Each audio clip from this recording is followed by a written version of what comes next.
So ito basahin niyo yung nasa comment.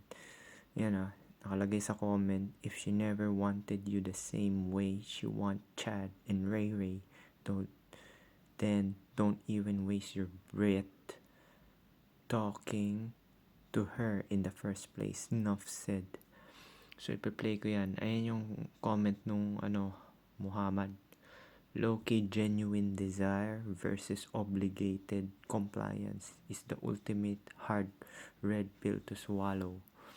So ito na naman, base to sa genetic determinism or base sa looks. Magkakaroon lang ng genuine desire yung babae kung attracted talaga siya sa'yo, which is base sa looks. Ibig sabihin, either high tier normie ka or chad ka or pogi. So, yan yung tinatawag natin genuine desire. Tapos, yan.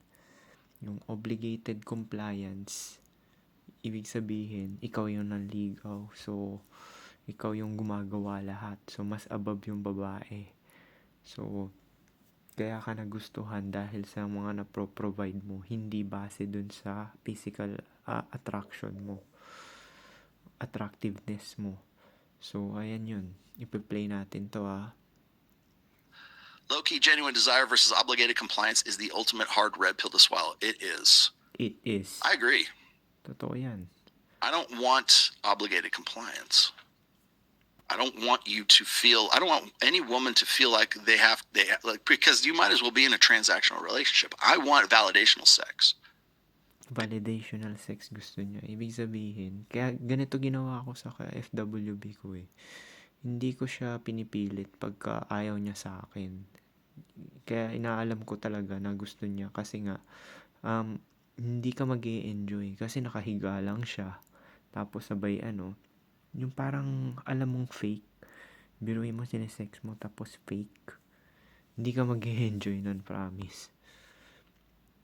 People laugh at me or actually yung naka-divergenize sa akin, nag-enjoy din siya 27 years old yung babae, ako 21 nun. Hindi nga siya makapaniwala virgin ako kasi hindi ko sinabi nun kasi ang tagal ko labasan. Kahit nung bata ako talaga, matagal talaga ako labasan. So, ayan, nag-enjoy siya. Actually, may boyfriend yun na German. Niloloko niya para sa akin. So, one night stand, biruin mo. Kagaguhan, di ba? They think that I'm being facetious or whatever when I say this, but there was a time a lot of guys will do this. They'll have quotas like my wife better fuck me 4 times a week or that's a sexless marriage and I'm out of here, right? I used to think that way too. Back in the early days, the first couple of years of my marriage, I was like, man, we fuck so much more when we were single. I'm like, but then I thought about it and I go, I don't want to have sex with my wife if she's not 100% into it. I would much rather have sex with my wife twice a week and she's just tearing my clothes up because she wants to. So nakaranas na rin ako ng ganito Basta sinasabi ko sa inyo, pagka hindi talaga siya genuine desire. Yung kahit sabi mong pogi ka, pero wala siyang genuine desire. Hindi niya trip yung phenotype mo. Ibig sabihin yung phenotype mo hindi siya talaga attracted sa'yo. Hindi siya enjoyable.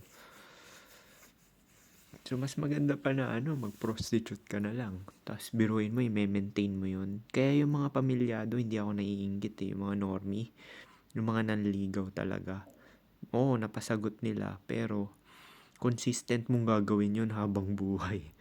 Bro, everyday ka manliligaw. Everyday talaga. Narinig nyo naman yung kasabihan na ganun diba? Na everyday ka manliligaw. Bro, kasi pagka mistap ka ng everyday ng panliligaw, pagpapalit ka niyan or iiwang ka.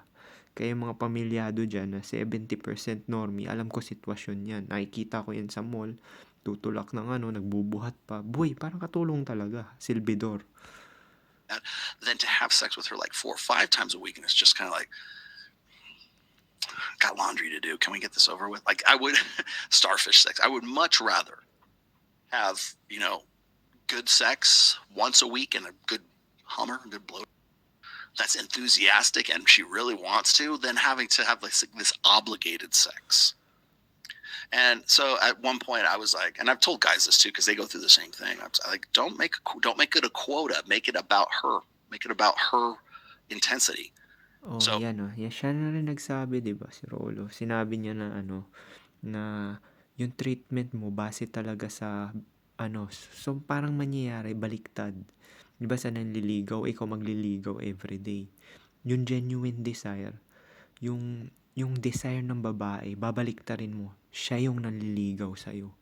Narinig to nung sa beer house experience ko eh, na siya may gusto sa akin. So ikaw nililigawan. Yun yung sinabi sa akin nung yun yung sinabi sa akin nung babae dun sa beer house, yung Silvidora, na yung na-attract sa akin na babae. Sabi, ikaw pala nililigawan. Tapos simula nag-iba yung treatment niya sa akin. Dun niya ako hinihimas-himas sa mukha, inahalikan, sinusubukan ng mani. Dun sa tapos yun. Tapos sinabi pa nga niya, sabi ko, ayoko kasi mag-o-order ng beer eh. Kasi pagbabayarin din naman ako niyan. May kasama ako nun, di ba? Sabi ng babae, ako kinampihan. Sinabi, di hayaan mo sila magbayad, huwag ka maglabas. Yun yung genuine desire, sinasabi ko sa inyo. if you think you're in a sexless marriage, it's not because of the frequency, it's because of the intensity isn't there. It's because the actual desire is not there. If there's genuine desire for your wife to, you're probably quite a bit, right? When you're single and you're sort of in that, like that, you just met each other and you for like the first 3 months and you just can't, you like, it's marathon sex, right? Anywhere and everywhere.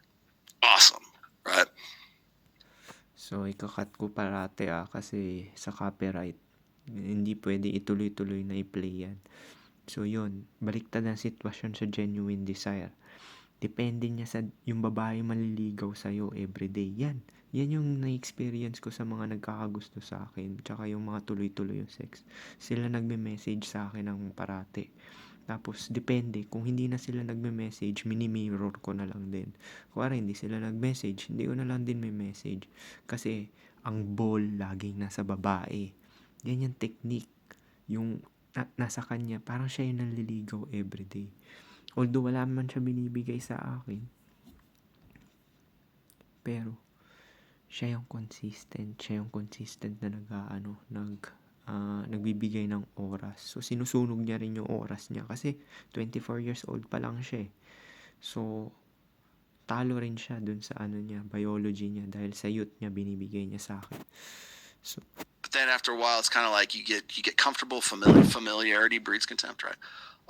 You take it easy, and it's like, I get sex whenever I want to, blah, blah, and then it becomes more about obligation than it does about genuine desire. I hate that. I do everything in my power to avoid that. So how do you do that? Well, dread is one good way to do that. Competition anxiety, urgency. You want urgency. Kasi makes sense. Biruin mo kung sa iba makakita ng pogi yung girlfriend mo ngayon, tapos ibibigay niya lang yung sex, ganun na lang. As in, unang meet up. Kasi meron ako na neto unang meet up pa lang talaga binigay na sa akin. Trinay ko yun sa pangalawang girlfriend ko, unang meet up. Sa pangatlo ko ring girlfriend, trinay ko yun, unang meet up. Grabe, dun talaga ako na black pill nun. Kasi, tinetest ko yung water eh. Tapos nagulat ako, pumayag. So, simula nun, wala na talagang game. Di na ako naniniwala si ligaw. Simula naranasan ko yun. Kaya dun pa lang, na black pill na ako. Siguro edad ko noon 19. Hindi, 21 ako na-virginize. Pero noon 19 ako, nakikipag-meet up na ako sa mga online. Yung mga tapos binibj nila ako. Meron isang babae na below pa sa akin yung looks. Pero yun nga, feeling ko na-virginize niya ako nung pinasok niya ng isa. Tapos nilabas niya rin. Kasi nga, may pre-cum ako eh. So, yun yung hindi pre-ejaculation, pre-cum. Yung parang lumalabas ng kaunti. So, feeling ko 19 ako na-virginize. Pero, hindi niya lang talaga sinabi. Parang kinikis-kiss niya lang yung niya. Yung, yung ari niya sa ari ko. Kasi 24 siya, ako 19. Knowing what your woman's wife or otherwise, what her triggers are, what her pain points are, and I say that in the nicest possible way. I don't mean actual pain points, but what really motivates her to arousal, a cue. In fact, go watch Troy Francis and Tiffany's new videos. They'll get to that point for you.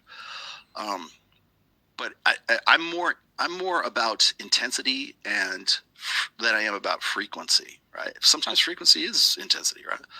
But I would much rather have Ay, dyan ako hindi naniniwala. Yung intensity sa frequency. Ako mas more into frequency ako. The more na pumapayag siya sa akin na parate, ibig sabihin gustong gusto niya ako. Kasi piniplease niya ako eh. Ako nasusunod. Hindi ako naniniwala masyado lahat sa red pill eh.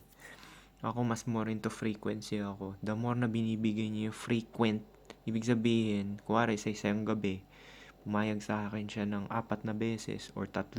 Kasi pinaka-max ko na yung 4 eh. So, mas talagang maiisip ko na gusto niya ako. Pagka medyo nire-reject ka, at yung ka-FWB ko nire-reject ako eh. Parang hindi siya pumapayag ng mga pangatlo na ganun.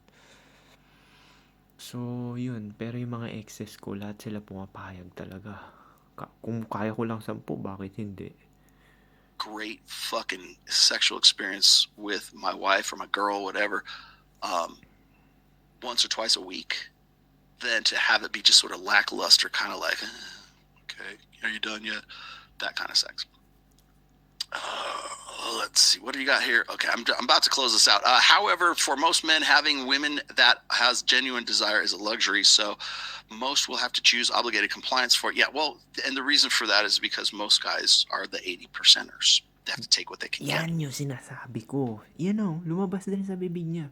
80%. Pero yan yung sinasabi. Dito kasi sa atin sa Pilipinas, 70 yan. 70 yan. Pinanindigan ko yan, 70. Yung mga normies, 70. Tapos sabay, 20% yung, yung pangit or pangit. Tapos 10% yung may tsura. They're sexual beggars, more not beggars, but they're the guys who will do. And I've done videos. I've got several essays. It's actually in where is it? It's in a Player's Handbook. The difference between validational sex and transactional sex. Transactional sex is an obligation. Validational sex is I can't wait to fuck you. What was it? Eddie Murphy in Eddie Murphy Raw back in the 80s. Like, what would you rather have? Would you rather have a woman say, "Make love to me, Eddie," or "The shit out of me, Eddie"? Like that's the difference between those two. Right? It's the I'm gonna tear your clothes off and you are so hot I want to fuck you right now. In the Uber.